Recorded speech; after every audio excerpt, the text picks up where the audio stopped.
This is Surfing Through Cinema. I'm your host, Hawaii Harry. Today I'll be discussing the next film for Star Wars Week. This is a movie that brings back the Death Star, shows us the Emperor, and proves once again how useless the Stormtrooper armor really is. This episode, of course, is all about Return of the Jedi.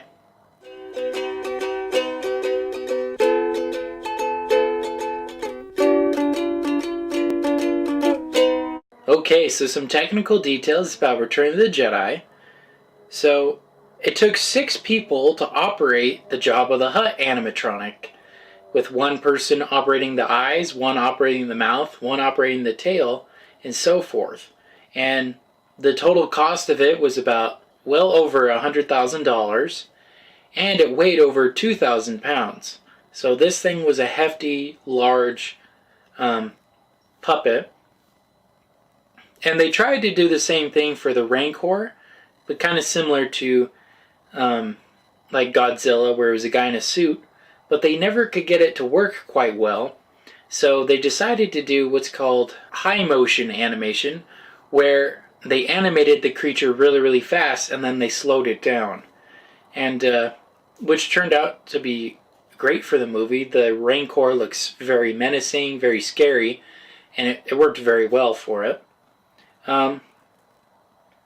Another technical detail, more of production detail. Richard Marquand and George Lucas did not get along very well. Richard was hired on as the director since George Lucas wasn't able to get Steven Spielberg or his second choice, David Lynch, and Richard had very limited experience with special effects, which really frustrated George Lucas, him being the executive producer. And so he decided about halfway through it to take over a lot of the responsibilities of it, and so in reality it was filmed by 2 people, not by 1. Another technical detail, so it was named Blue Harvest, that was the production name of it, to kind of ward off and throw off any fans from entering into the set. And what's funny though is, despite their best efforts, fans still got in and were able to sneak and leak some pictures from the movie.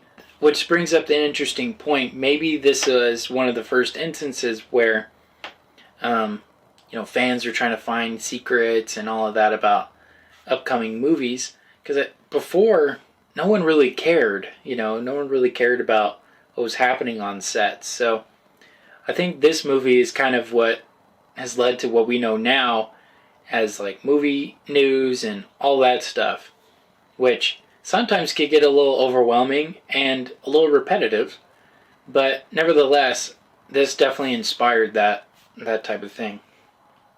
Alright, so we'll get into the plot. In the last film, Han Solo was frozen in carbonite and given to Boba Fett, who brought him to Jabba the Hutt.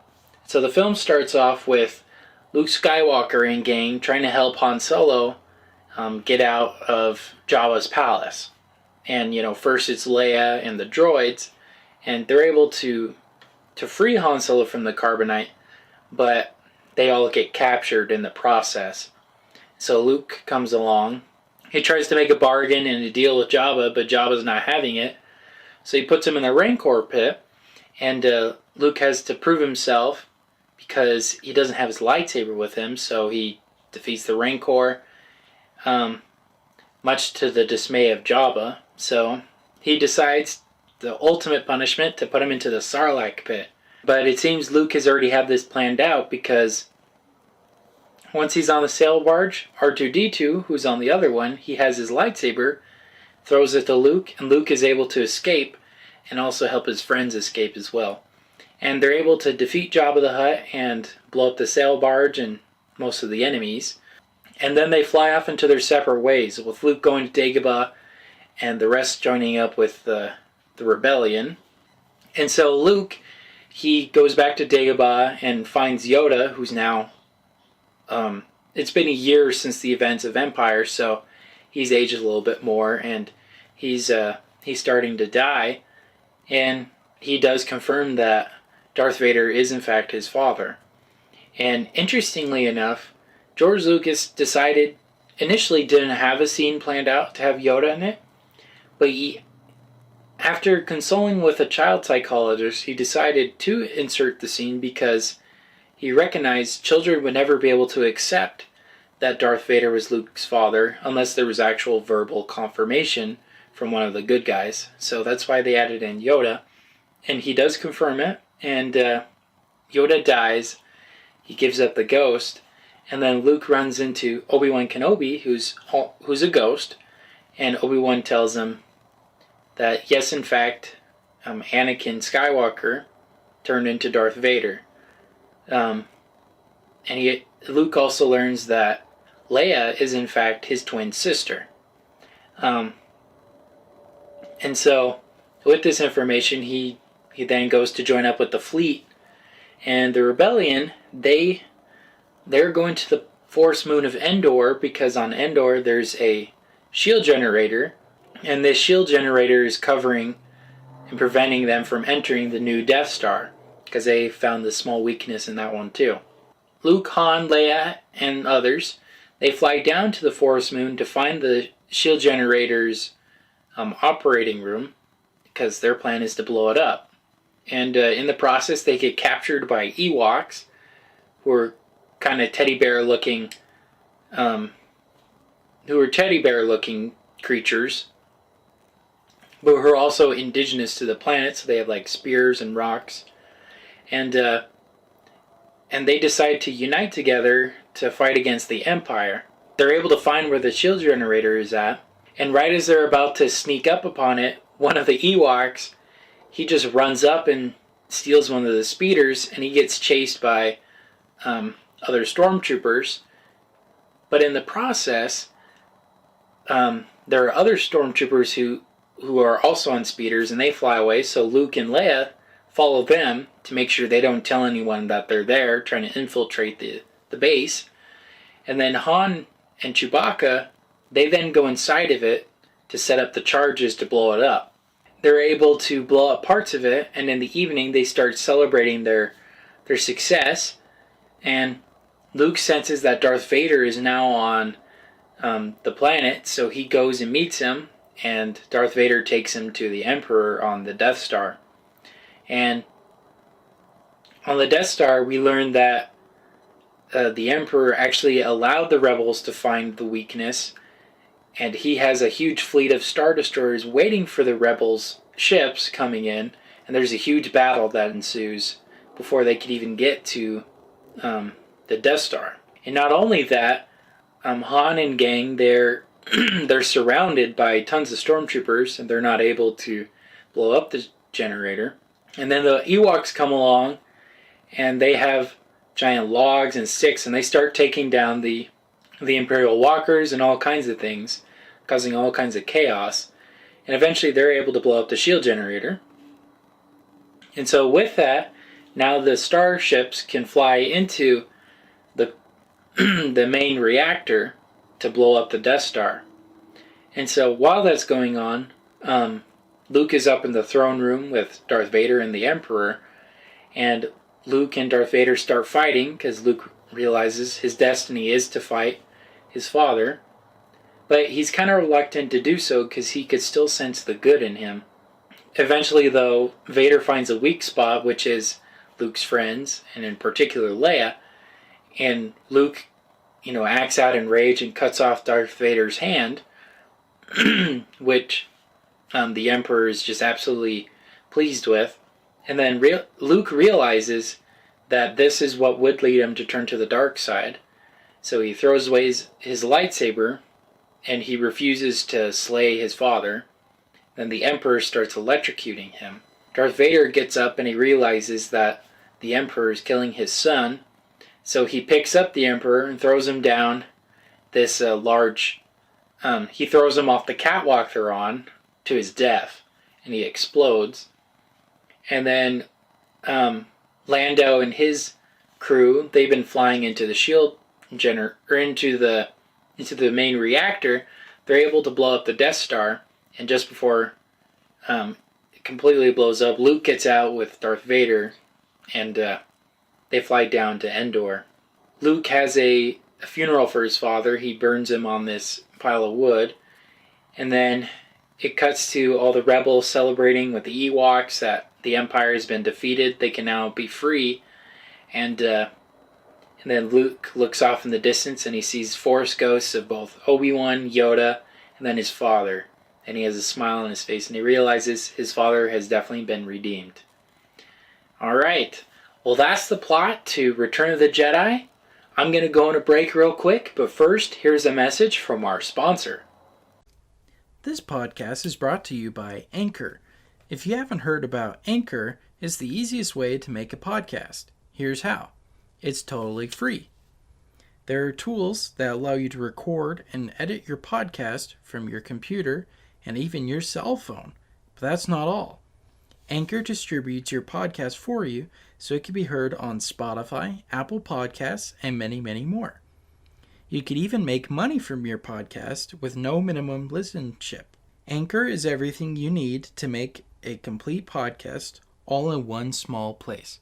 So go on and download the Anchor app or go to anchor.fm to get started today. Okay, so we're back from our break. Now I'm going to get into some critical views and my personal views on Return of the Jedi. So, it has an 82% on Rotten Tomatoes, which is good for a movie, but it's the lowest rated of the whole original trilogy. And Rotten Tomatoes, they state their reasoning is, though failing to reach the cinematic heights of its predecessors, this film still remains an entertaining sci-fi adventure and a fitting end to the classic trilogy. And across the board at, such as Variety and Time Magazine, all the different ones, they describe how this movie is definitely the weakest of this trilogy and wasn't as satisfying. Although, interestingly enough, in 1983, in their initial review, Time Magazine said it was better and more satisfying than Empire Strikes Back. But nowadays, they've kind of changed that. Now they say The Empire Strikes Back is better. And if you look across the board, lots of fans, lots of people prefer Empire over this one. So it's interesting that over time, people's opinions on these things kind of changed. And you could definitely recognize that with the prequels. Initially people absolutely hated them, but nowadays, because now we have the sequels and the Clone Wars, all these other properties, people start to like them a little bit more. They're definitely not as good, but they're a lot more appreciated than they are hated now. Alright.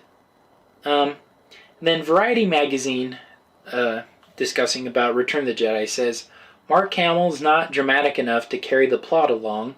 They felt his sequences, especially in the theme, in the throne room, were kind of weak performances, because he's not really a good dramatic actor to begin with. He's just more of a character actor, and so it kind of fits him that further down the road he would be in like Batman the Animated Series and all these other shows that involve more voice work.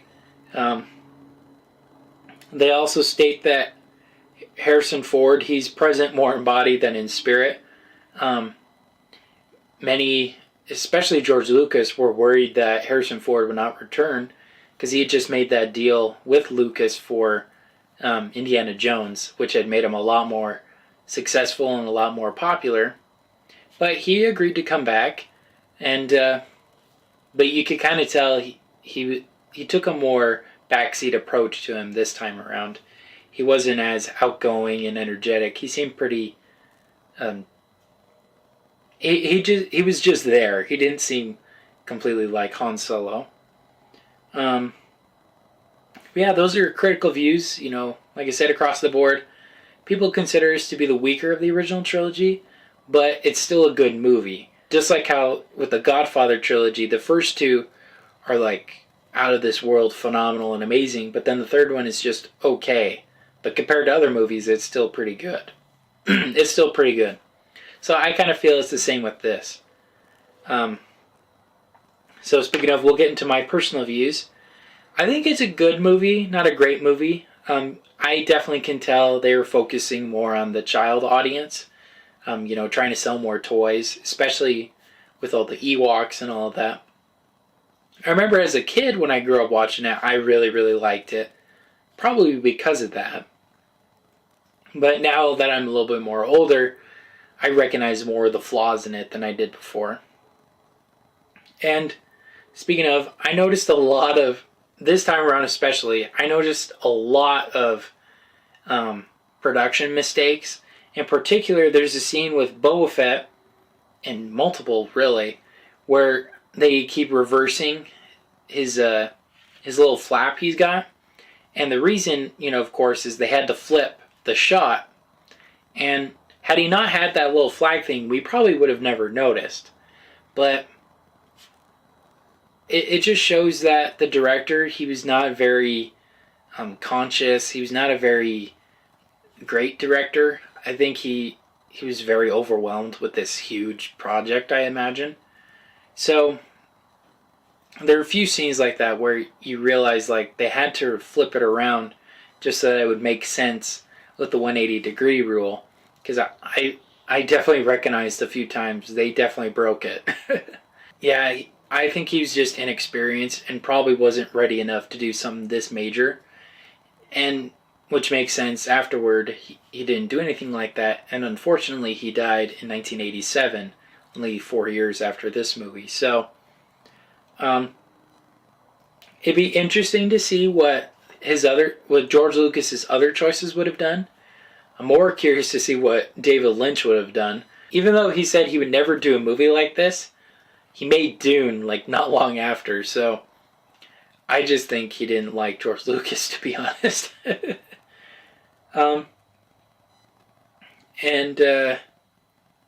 Speaking of, he was a lot more overbearing. You could tell that George Lucas was trying really hard to get his vision across in this movie.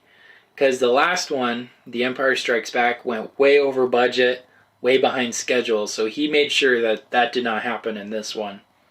So I think that kind of made it suffer and just shows what the audience would expect when George Lucas would actually make his movies instead of having other people do it.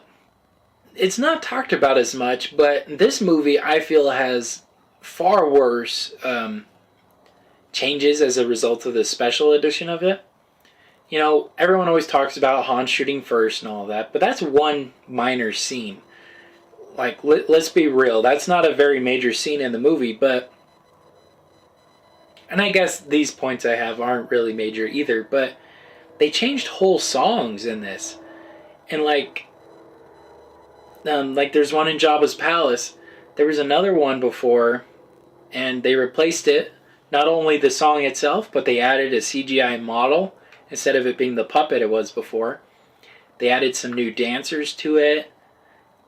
They made it way different, and I'm not a huge fan of that song at all. It's not very good. And then the last part that I didn't like that they added, at the very end when the Ewoks are singing, or not the Ewoks are singing, but they're showing like they're celebrating being free. The George Lucas inserted other scenes from the prequel trilogy, like they show Naboo, they show Coruscant, they show all these different planets, celebrating that they're free. And I get what they're trying to do with that, trying to show that the whole galaxy is free, and trying to tie it in with the prequels, which, okay, I guess that's alright, but I didn't like it very much. And they took out Yub Nub. I really liked Yub Nub as a song. I think it's a lot better than this newer one. Though I will admit the bass guitar of it is pretty good. I just don't think it justifies cutting out that song. So anyways, those are my personal views. Like I said, I think this is definitely more of a kid's movie, so as an adult, I don't like this one as much anymore. I still think it's the perfect ending to this whole Star Wars saga. I have this book that's the comic adaptations of the prequels and the original trilogy. And this was back before Disney bought Star Wars, and I thought that was perfect. I had these 6 movies, beginning, middle, end. It was perfect. So when the sequels came around, I'm totally excited. I love Star Wars, so I was like, yeah, we're going to watch more Star Wars movies. But on the other hand, I was like, well, I did like, though, how Return of the Jedi kind of concluded these movies. I think it has the best ending because it shows the redemption of Anakin Skywalker, which this whole story is about anyways, is the fall and the redemption of Anakin Skywalker. So the other ones kind of don't add to that at all. They kind of prolong it a little too much. But nevertheless, I'll get more into that when I review each of those. Those are my thoughts and feelings on Return of the Jedi. Next time, I'll be discussing the next film for Disney Week. And this is a film based on the classic stories by Lewis Carroll. And this will be the 50th episode of the show. And I just want to say thank you guys so much for supporting this show, for liking, for commenting, for suggesting all the things you've done to help build up this podcast into what it is. And so I'm super excited. This will be the first review of 2021. So this episode we're currently in for Return of the Jedi is the season finale. But the show will go on, of course. It's just going to keep going. And I'm, of course, talking about Alice in Wonderland, which will be first episode of season 2. All right. Well, until next time, this has been Surfing Through Cinema with Hawaii Harry. Take care and Merry Christmas.